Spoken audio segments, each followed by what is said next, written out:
Guys, before we start off this video, I just have to say, with all the crap that the Medal of Honor community has been through, I gotta say, this little bit of information right here should put a smile on the Medal of Honor community's face, because I know it did for me. But first things first, guys, what is good, all my gamers? It's your boy, A&B for Life 91. If you already didn't know, and tell you guys are watching some of that Warfighter TDM. Now, I know in my past recent videos, I've been using the G36 a lot, so please forgive me that you're actually seeing it again, but I couldn't let this video go. I think I actually got a pretty decent score if I don't say so myself, at least on Warfighter standards. Getting around 30 something kills on TDM is pretty damn hard, I have to say, at least on this game.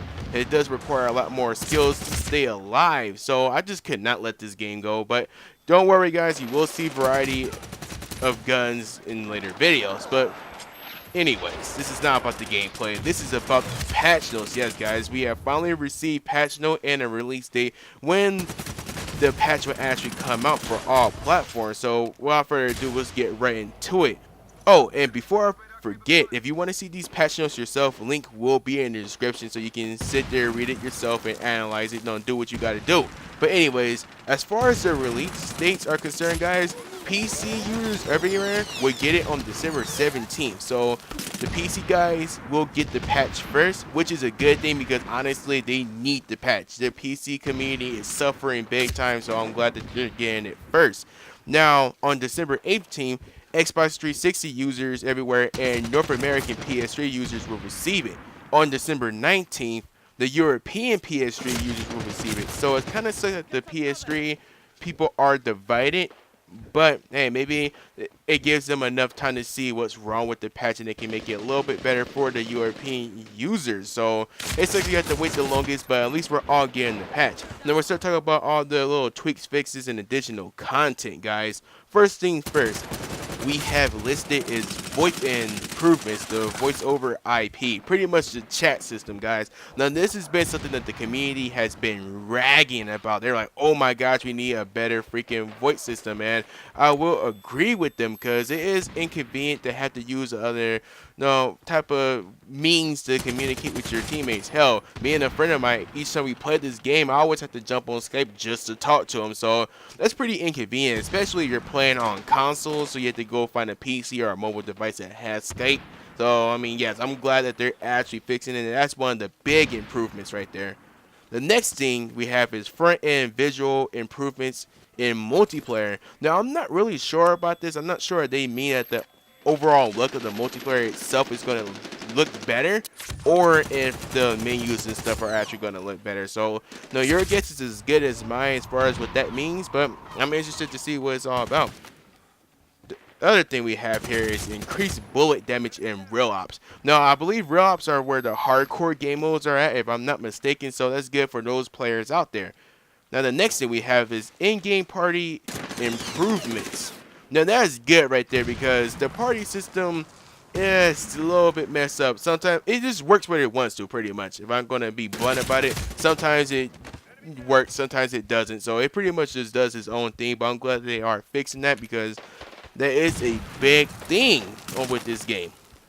Now, the next thing that we have on our list is shortened post-match timer and updated post-match progression display. Now, I'm glad that they actually fixed up on the progression display because half the time you don't know if you're like unlocking something or not. You don't know if it's accurate. I mean, for the most part, it works, but it's just one of those things that can be improved on. So I'm glad they actually did improve on that. And the shortened post-match timer, I never really had a big problem with to begin with, but how can you complain about getting into a match sooner? So I don't think that's bad. I actually think it's a good addition if you ask me. Now the next one we have here is for PC only. Several fixes for Infinity setup. So I can't really touch up on what that is right there, but hopefully for you PC users out there, it makes you just a little bit more happier.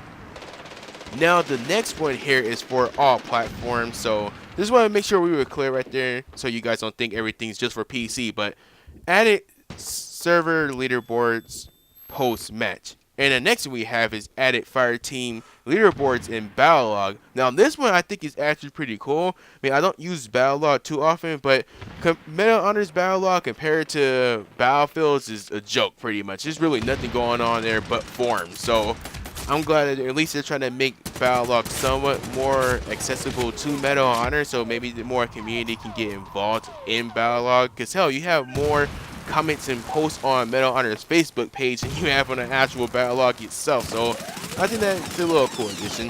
Now the other thing we have here is added quick select to classes weapons. Now this is good right here because it was always hard to just pick your weapons in general, classes and weapons, and it just seemed like it was a hassle just to get to the right thing, the right setup and class that you wanted to be. So with this one, sure, it's gonna make it a little bit more easier. So I am happy with hearing that. Now the next thing we have is added server password protection support. This is PC only, so I guess you guys actually get password protection now, and I hope it makes you just a little bit more happier inside. Now this next one is also for PC. Added ability to modify field of vision, FEO, I'm guessing that's what it is, through in-game options. So I know I'm a PC noob and you're like, oh my gosh, AB, you don't know shit, but I'm guessing FEO is field of vision, so you have the ability to modify that. And also this next one's for PC is added ability to modify ADS mouse speed options out there. So hopefully that makes some of you Medal of Honor beasts on PC even more beast-like. I mean, it sounds like it would. Okay, but anyways, the next thing we have is improved stability for single player and multiplayer. And this is for all platforms right here. This is good right here, guys, because on PS3, my Medal of Honor always seems to freeze up my console at least once a day. At least. If I'm playing for a very long time, it may happen twice or even 3 times, but at least once a day it seems to happen, and that shit gets annoying. I'm not trying to buy a new PS3 just for Medal of Honor, so I'm glad that fixes that.